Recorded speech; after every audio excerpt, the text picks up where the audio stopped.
प्रिय छात्र दर्शकों, छात्रों के लिए इस विशेष खंड में आप व्याकरण का अध्ययन कर रहे हैं।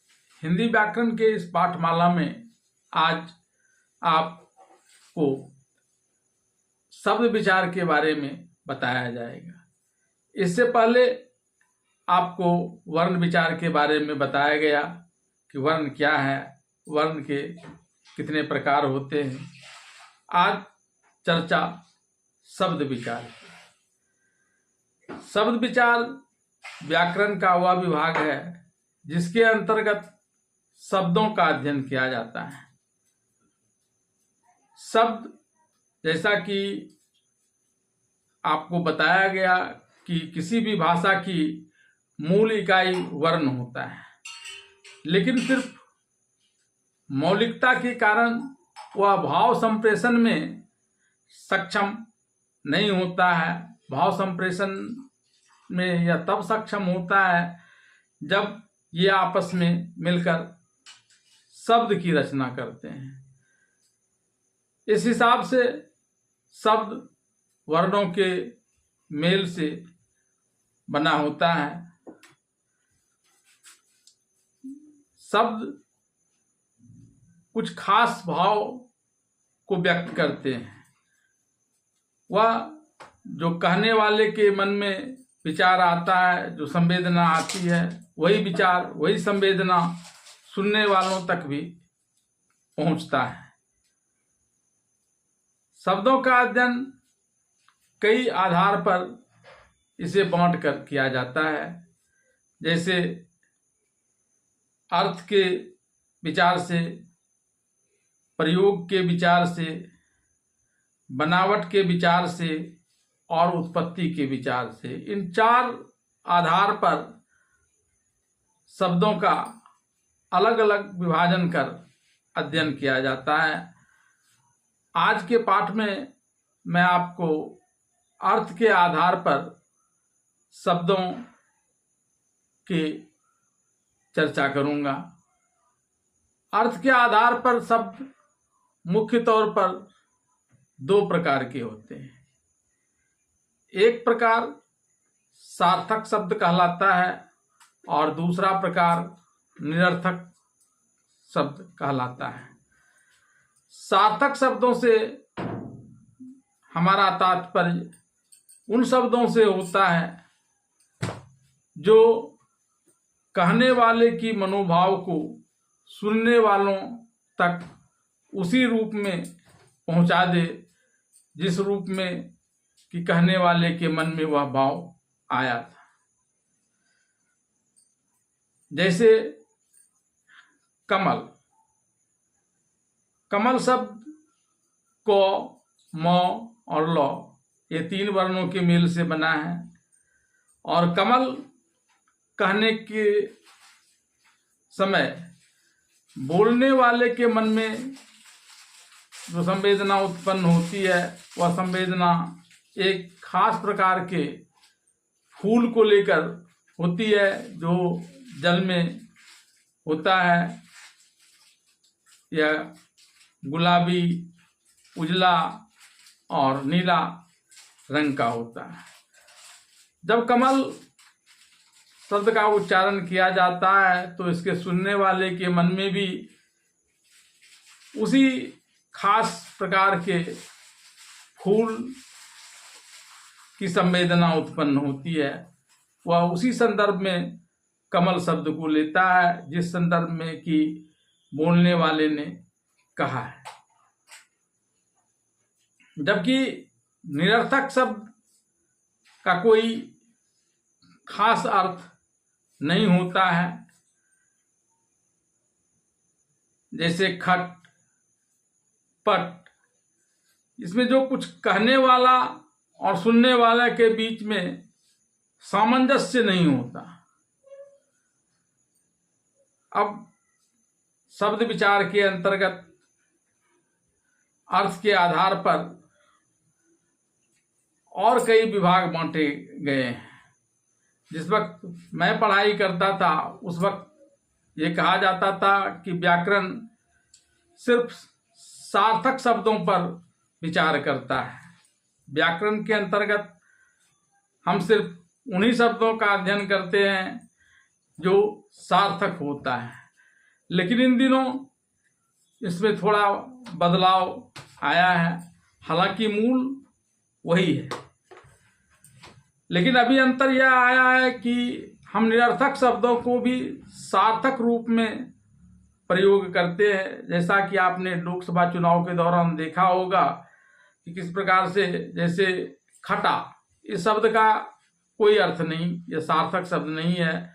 खट शब्द भी सार्थक शब्द नहीं है, लेकिन इससे बना हुआ खटाखट, आपने लोकसभा चुनाव के दौरान देखा किस प्रकार से राहुल गांधी ने इस खटाखट शब्द का प्रयोग किया, और फिर बाद में उसका नकल कई कांग्रेसी नेताओं ने दूसरे ऐसे ही कई प्रकार के निरर्थक शब्दों को मिलाकर किया। तो जब निरर्थक शब्द सार्थक के रूप में प्रयुक्त होते हैं, यानी उस कहने वाले और सुनने वाले के मन में एक प्रकार की संवेदना उत्पन्न होती है, तो हम इस शब्दों का अध्ययन भी शब्द विचार के अंतर्गत करते हैं। सार्थक शब्दों के कई प्रकार होते हैं। एक प्रकार का होता है वह जिसे हम एकार्थी शब्द कहते हैं। ये वे शब्द हैं जो एक ही अर्थ हमेशा धारण करते हैं, कहने वाले सुनने वाले के लिए दूसरे किसी अर्थ का विकल्प नहीं बचता है। जैसे गुड़ कहने पर एक खास प्रकार का मीठा पदार्थ का भान होता है, उसी प्रकार से चावल कहने से एक खास प्रकार का भोज्य पदार्थ की अनुभूति होती है। इस आधार पर शब्द का दूसरा प्रकार पर्यायवाची शब्द कहलाता है। पर्यायवाची शब्द वह शब्द है जिसके अर्थ लगभग मिलते जुलते होते हैं। जैसे पहाड़, पहाड़ का पर्यायवाची शब्द पर्वत, गिरी, भूधर आदि है। इन तमाम शब्दों के बीच बहुत सूक्ष्म अंतर होता है, अन्यथा ये एक ही अर्थ के रूप में प्रयोग में लाए जाते हैं। अनेक शब्दों के लिए एक शब्द, ये वैसे शब्द होते हैं जो कई शब्दों के स्थान पर उसके बदले में एक शब्द कहा जाता है। जैसे चार पैर पर चलने वाले को चौपाया कहा जाता है, रात में चलने वाले को निशाचर कहा जाता है। तो यहाँ कई शब्द जो रात में चलता है निशाचर कहलाता है, और इसी प्रकार से कई ऐसे शब्द हैं जो भीख मांगता है उसके लिए भिखमंगा शब्द है। तो तमाम प्रकार के उदाहरण हैं जो अनेक शब्दों के लिए एक शब्द के रूप में प्रयोग में लाया जाता है। जिसने कभी सूर्य न देखा हो, असूर्यम पश्या, ये शब्द हैं। इसके अलावे अनेकार्थी शब्द होते हैं। शब्द तो एक होते हैं लेकिन इसके अर्थ अलग अलग होते हैं। हालांकि कुछ वाक्यों की स्थिति पर, कुछ बोलने वालों की चेहरे की अनुभूति पर, बोलने वाले और सुनने वाले दोनों के मन में एक ही संवेदना उत्पन्न होती है।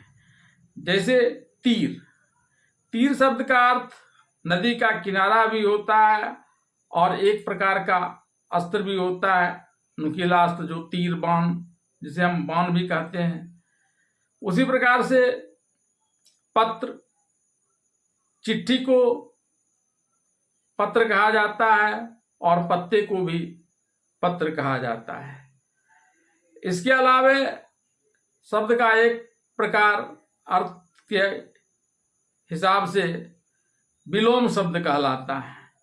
इसमें शब्दों के विलोम शब्द वे शब्द होते हैं जो उसके विपरीत अर्थ धारण करते हैं। जैसे दिन के लिए विलोम शब्द रात होता है और रात का विलोम दिन होता है। अमीर का विलोम शब्द गरीब और गरीब का विलोम शब्द अमीर होता है। तो आज आपने शब्द विचार के अंतर्गत शब्द के बारे में जाना, किया, वर्णों के मेल से बना हुआ होता है। इसके अध्ययन करने के कई आधार होते हैं।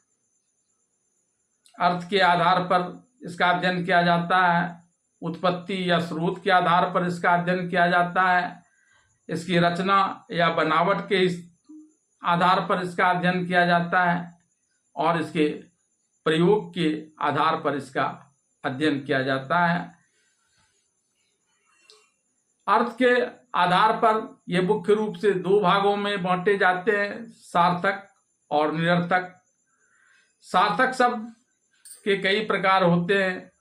इसके अंतर्गत पर्यायवाची शब्द, विलोम शब्द, अनेकार्थी शब्द, एक शब्दों के लिए अनेक शब्द आदि आते हैं। इन पाठ को जिसे अभी आपके समक्ष प्रस्तुत किया गया, इस सभी के टेक्स्ट इस खबर के ठीक बाद लगे हुए हैं और एक विशेष सूचना कि जल्दी ही छात्रों के लिए रीजनिंग का विषय भी मैं लेकर आऊँगा।